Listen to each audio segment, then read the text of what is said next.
ಶಿವಮೊಗ್ಗದ ಜನತೆಗೆ ನನ್ನ ನಮಸ್ಕಾರಗಳು.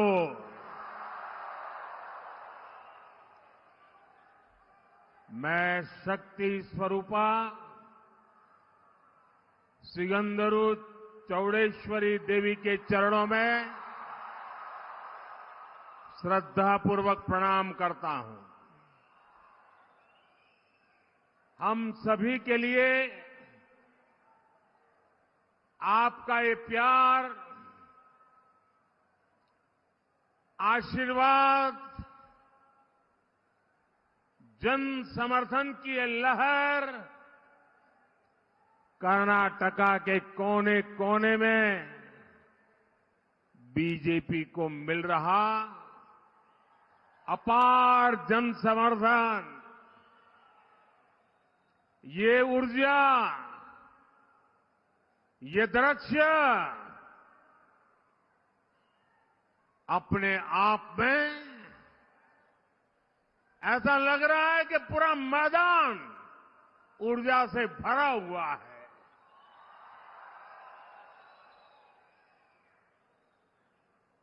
दूसरी तरफ भ्रष्टाचार और तुष्टीकरण में डूबे इंडी एलायंस की नींद उड़ गई होगी. और शिवमोगा तो खास तौर पर ये ऐसी भूमि है, जनसंघ के जमाने में जब हमें कोई जानता नहीं था, कोई हमारा म्युनिसिपैलिटी का मेंबर नहीं होता था, ऐसे समय येदियुरप्पा जी ने अपनी पूरी जवानी यहां खपा दी थी. ये उनकी तपोभूमि रही है. इस क्षेत्र की, कर्नाटका की हर सीट से मोदी का डेवलपमेंट एम्बेसडर को हमें चुन करके दिल्ली भेजना है. आपको कर्नाटका की 28 की 28 सीटें, ऑल 28 सीट बीजेपी एनडीए को देने के लिए मैं आज आपको प्रार्थना करने आया हूं.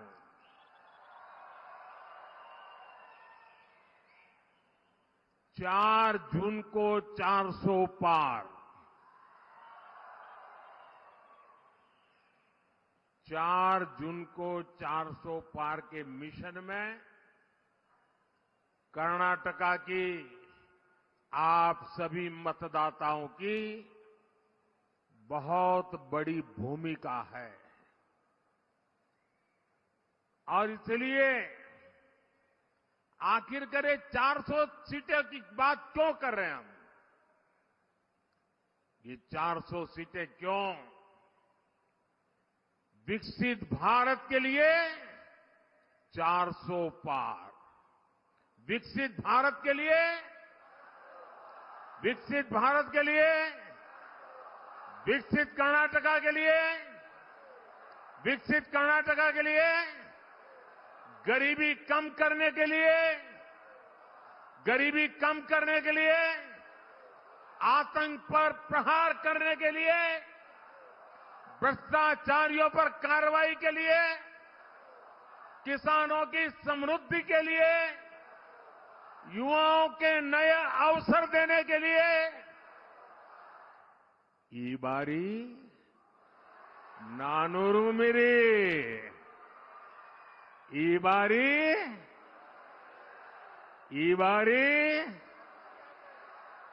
बारी साथियों, पिछले 10 वर्षों में देश ने बीजेपी का काम देखा है. बीजेपी की सबसे बड़ी प्राथमिकताएं हैं विकास, गरीब कल्याण और सामर्थ्यवान भारत।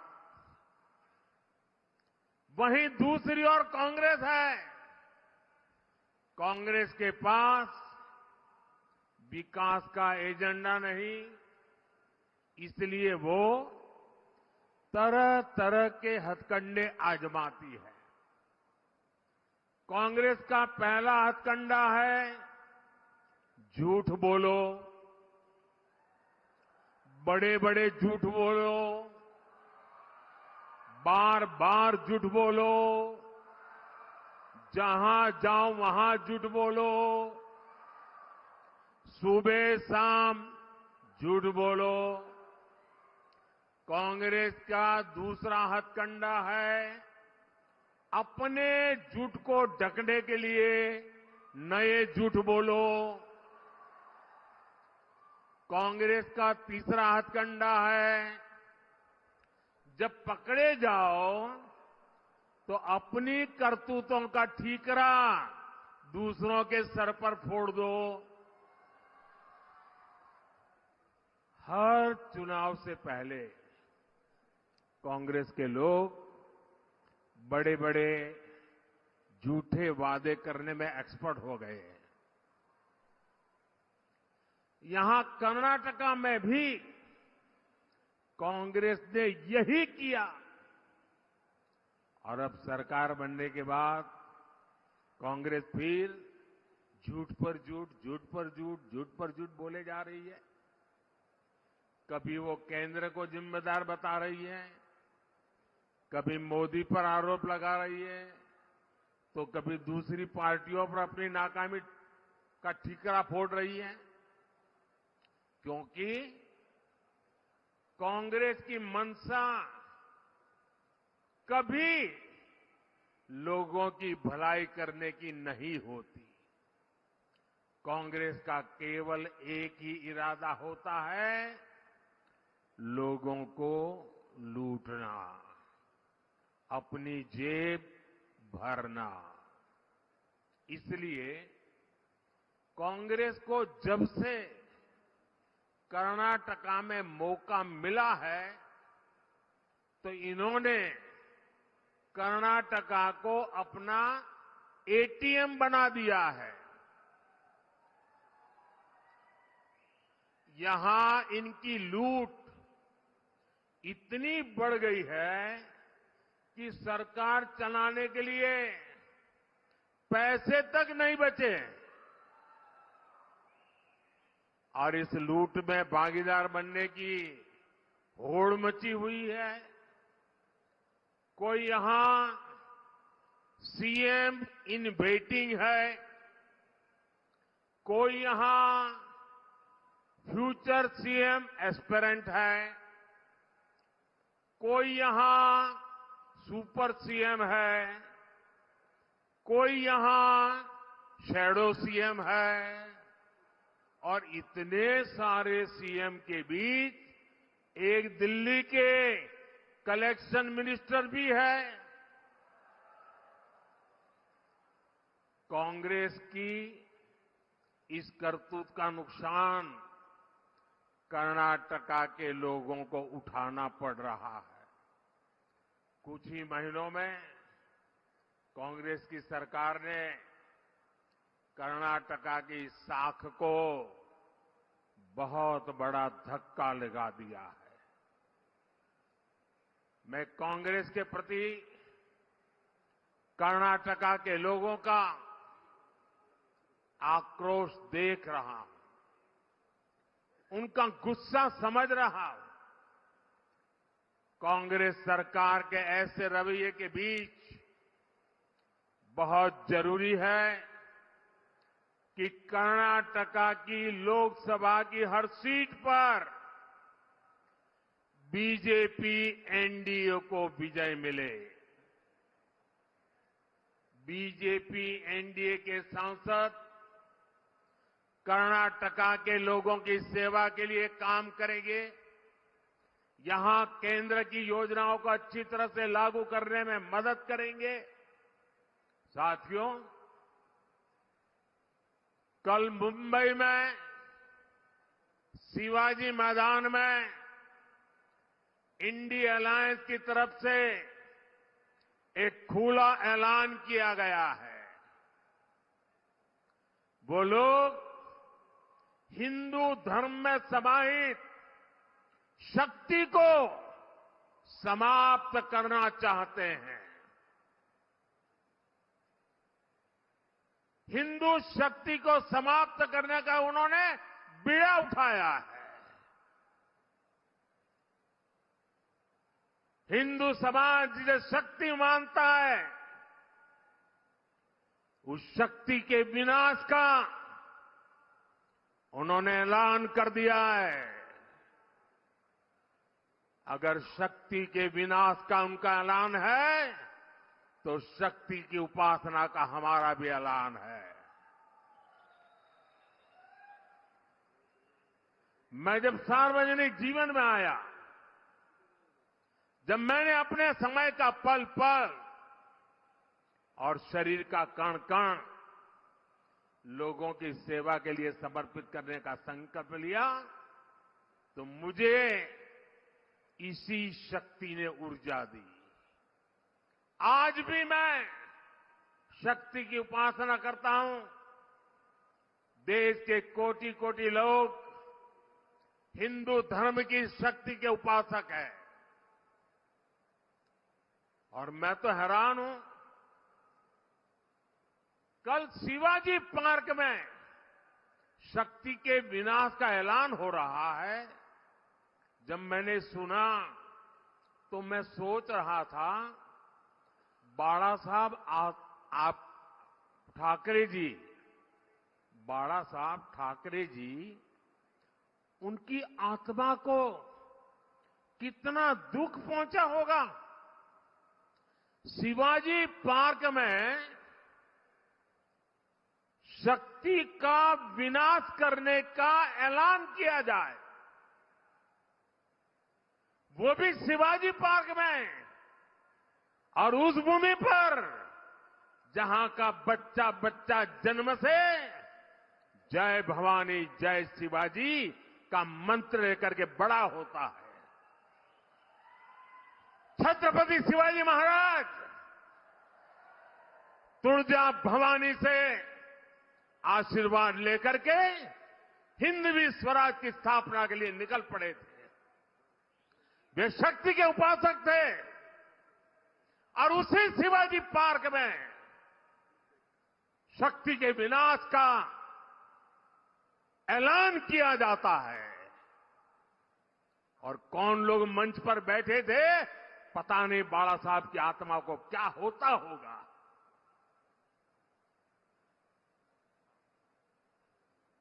शक्ति का विनाश करने की सोच, साथियों, मेरे लिए देश की नारी भी इसी शक्ति का प्रतिबिंब है। इसलिए हमारी सरकार की योजनाओं में सबसे ज्यादा प्राथमिकता नारी शक्ति को दी जाती है। आजादी के बाद आज तक किसी सरकार ने नारी शक्ति पर इतना बल नहीं दिया जितना हमारी सरकार ने दिया है। और इसलिए ही जब चंद्रयान वहां पहुंचा जहां कोई नहीं पहुंचा था, तो हमने उस स्थान को शिव शक्ति पॉइंट का नाम दिया। कई पॉलिटिकल जानकार कहते रहे हैं कि नारी शक्ति मोदी की साइलेंट वोटर है, लेकिन मेरे लिए देश की नारी शक्ति वोटर नहीं, बल्कि मां शक्ति स्वरूपा है।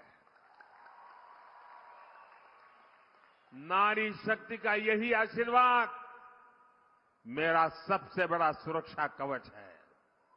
हम तो हमेशा से कहते आ रहे हैं, या देवी सर्वभूतेषु शक्ति रूपेण संस्थिता नमस्तस्यै नमस्तस्यै नमस्तस्यै नमो नमः।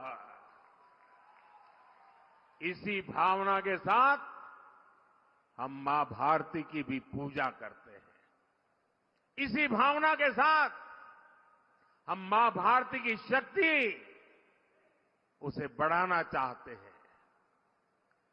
हमारे राष्ट्रकवि कुवेंपु ने भी कर्नाटका की इस धरती के लिए क्या कहा था?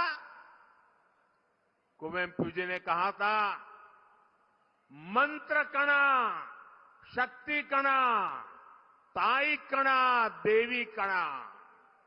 उन्होंने कर्नाटका माता को भी शक्ति के रूप में देखा था।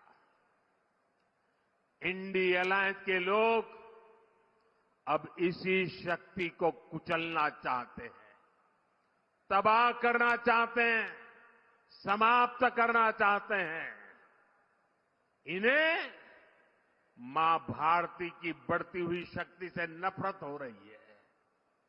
इन्हें भारतीय नारी का उत्थान अच्छा नहीं लग रहा है। इन्हें भारतीय नारी का सशक्तिकरण पसंद नहीं आ रहा। शक्ति पर वार का मतलब है देश की माताओं, बहनों, बेटियों पर वार। शक्ति पर वार का मतलब है नारी कल्याण की योजनाओं पर वार। शक्ति पर वार का मतलब है मां भारती की शक्ति पर वार। ये शक्ति ही है जिसके अवतरण से भारत की भूमि से आतंक और अत्याचार का अंत होता है। इंडी अलायंस ने, कांग्रेस ने इसी शक्ति को ललकारा है। कांग्रेस को इसका जवाब देश की हर महिला, हर बहन, हर बेटी देगी, शक्ति का हर उपासक देगा। 4 जून को इन्हें पता चल जाएगा कि शक्ति को ललकारने का मतलब क्या होता है। साथियों, कांग्रेस सत्ता हासिल करने के किसी भी हद तक जाने वाली पार्टी है, लेकिन अंग्रेज तो चले गए, लेकिन कांग्रेस ने अंग्रेजियत वाली मानसिकता नहीं छोड़ी। बांटो और राज करो, वो अपनी विरासत कांग्रेस को देख करके गए हैं। कांग्रेस ने पहले देश को बांटा, जाति में बांटा, समुदाय में बांटा, धर्म, क्षेत्र और भाषा के आधार पर लोगों को बांटा और सत्ता हासिल करने के लिए कांग्रेस ने देश का बंटवारा भी कर दिया। लेकिन फिर भी बांटने वाली इस मानसिकता वाली कांग्रेस को इतने से संतोष नहीं हो रहा है। अब कांग्रेस फिर से देश को बांटने वाले खतरनाक खेल भी खेलने लगी है। अभी अपने इस मंसूबे पर भी खुलकर बोलने लगे हैं। अभी हाल ही में कर्नाटका के कांग्रेस सांसद ने देश को एक बार और बांटने का बयान दिया है।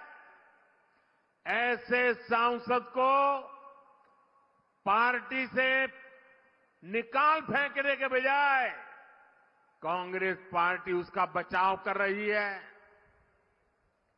कर्नाटका ऐसी राजनीति और ऐसे षड्यंत्रों को कभी सफल नहीं होने देगा।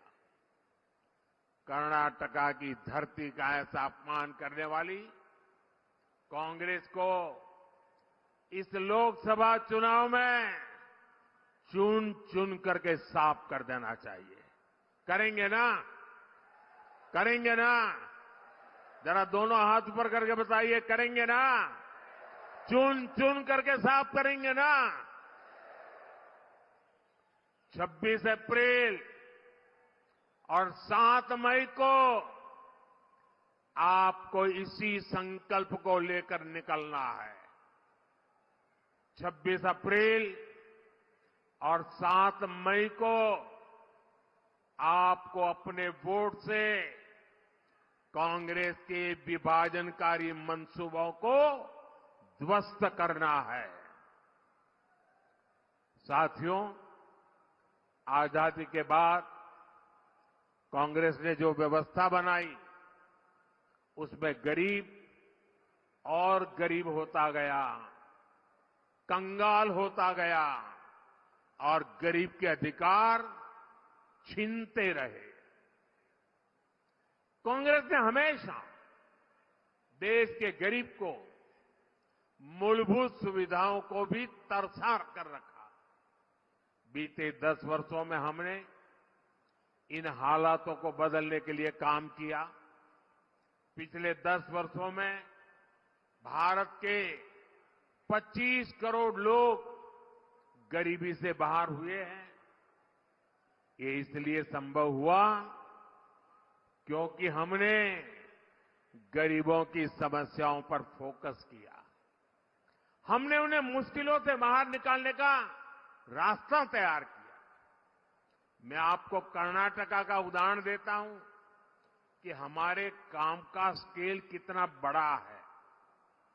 परिवार में कोई मेडिकल इमरजेंसी आ जाए तो गरीब और गरीब हो जाता है।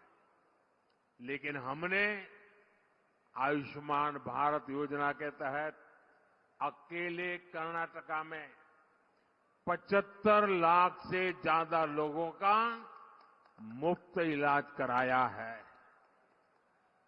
अकेले शिवमोगा में ही 5 लाख से ज्यादा आयुष्मान कार्ड धारक है। इसी तरह कर्नाटका में 40 लाख से ज्यादा गरीब महिलाओं को मुफ्त गैस कनेक्शन दिया गया है। पूरे कर्नाटका में लगभग 9 लाख परिवारों को पीएम आवास योजना के तहत पक्का मकान दिया है। साथियों, ये जो लाखों करोड़ों लोगों को हमारी योजनाओं का फायदा मिला है, उनमें से ज्यादातर एससी, एसटी और ओबीसी समुदाय के हैं। आज उन्हें सशक्त बनाकर हम सामाजिक न्याय की दिशा में आगे बढ़ रहे हैं। पिछली बार मैं यहां शिवमोगा एयरपोर्ट का उद्घाटन करने आया था। मुझे याद है कि यहां की हक्की पिक्की जनजातीय समुदाय के लोगों से मेरी लंबी चर्चा हुई थी। उन लोगों को ऑपरेशन कावेरी के द्वारा युद्ध संकट में घिरे सूडान से बाहर निकालना लाया गया था। मैं इस बात का उदाहरण है कि हम अपने सभी लोगों के लिए काम कर रहे हैं। ये मायने नहीं रखता कि वो कहां है। ये इस बात का भी प्रमाण है कि वंचित समुदाय की सेवा के प्रति बीजेपी लगातार समर्पित है।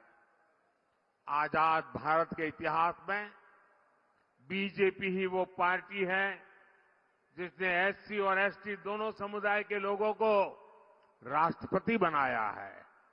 इसलिए जब आप बीजेपी को वोट देंगे तो आपका वोट सामाजिक न्याय के लिए होगा। साथियों, आज पहली बार भारत इस मुकाम पर पहुंचा है कि दुनिया में लोग भारत के आधुनिक इंफ्रास्ट्रक्चर की चर्चा कर रहे हैं। भारत की पहचान अब हाई स्पीड वंदे भारत, नमो भारत ट्रेनों से होती है। भारत की पहचान अब मेट्रो, और अंडर वाटर मेट्रो से हो रही है। भारत की पहचान अब हाई स्पीड इंटरनेट और 5G से होती है। भारत की पहचान अब गांव-गांव में यूपीआई टेक्नोलॉजी से होती है। भारत की पहचान अब ग्रीन कॉरिडोर और एक्सप्रेस वे से होती है। बीजेपी की केंद्र सरकार कर्नाटका में भी इसी विकास अभियान को बढ़ावा दे रही है। यहां तुमकुरू और शिवमोगा के बीच नेशनल हाईवे बन रहा है। हमारी सरकार इसके निर्माण पर 6,000 करोड़ रुपए से ज्यादा खर्च कर रही है। इससे इस इलाके की पूरी तस्वीर बदल जाएगी। शिवमोगा और बेंगलुरु पहुंचने में लगने वाला समय 2 घंटे कम हो जाएगा। करीब 100 करोड़ रुपए की लागत से शिवमोगा के पास कोटेगंगूर को कोचिंग डिपो भी विकसित किया जा रहा है। शिवमोगा शहर में 2 रेलवे ब्रिज भी बनाए गए हैं, जिससे यहां के लोगों को बहुत सुविधा हो गई है। शिवमोगा, सागर जंबागरू और तलगुप्पा स्टेशनों को अमृत स्टेशन भी बनाया गया है। यहां की रेल सुविधाओं का कायाकल्प हो रहा है। साथियों, अगले 5 वर्षों में विकास के इस अभियान को और गति मिलने वाली है। अगले 5 वर्ष देश उन फैसलों का गवाह बनेगा जो पहले कभी नहीं हुए। अगले 5 वर्षों में ही भारत दुनिया की तीसरी अर्थव्यवस्था बनेगा। अगले 5 वर्षों में गरीब कल्याण की योजनाएं 100% लोगों तक पहुंचेगी। जैसे अब तक पक्का घर नहीं मिला, नल से जल नहीं मिला, आयुष्मान कार्ड नहीं मिला, सबके घर तक एनडीए सरकार पहुंचेगी। अगले 5 वर्षों में युवाओं के लिए अवसरों के नए द्वार खुलेंगे और ये रास्ता 26 अप्रैल और 7 मई को आपके वोट से पक्का होगा। 26 अप्रैल को उडुपी चिकमंगलूर सीट पर श्री कोटा श्रीनिवास, दक्षिण कन्नड़ा सीट पर कैप्टन ब्रिजेश चौटा और बेंगलुरु रूरल सीट पर डॉक्टर सीएन मंजुनाथ, इनके लिए बड़ी संख्या में वोट डालने हैं। इसके बाद 7 मई को शिवमोगा की सीट पर श्री बी.वाई. राघवेंद्र और दावणगेरे में श्रीमती गायत्री सिद्धेश्वर को भारी मतों से विजयी बनाना है। मुझे विश्वास है कि 4 जून को कर्नाटका की हर सीट पर विकास का कमल खिलेगा। लेकिन इसके लिए मैंने तो बहुत गारंटी दी, आपको मुझे गारंटी देनी होगी कि हर पोलिंग बूथ में कमल ही कमल खिलेगा। खिलेगा, खिलेगा, कमल खिलेगा, कमल खिलेगा। बहुत बहुत धन्यवाद। भारत माता की, भारत माता की, भारत माता की। धन्यवाद।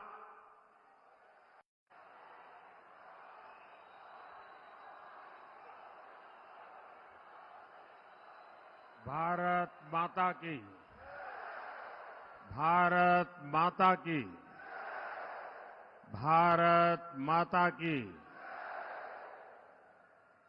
शिवमोगा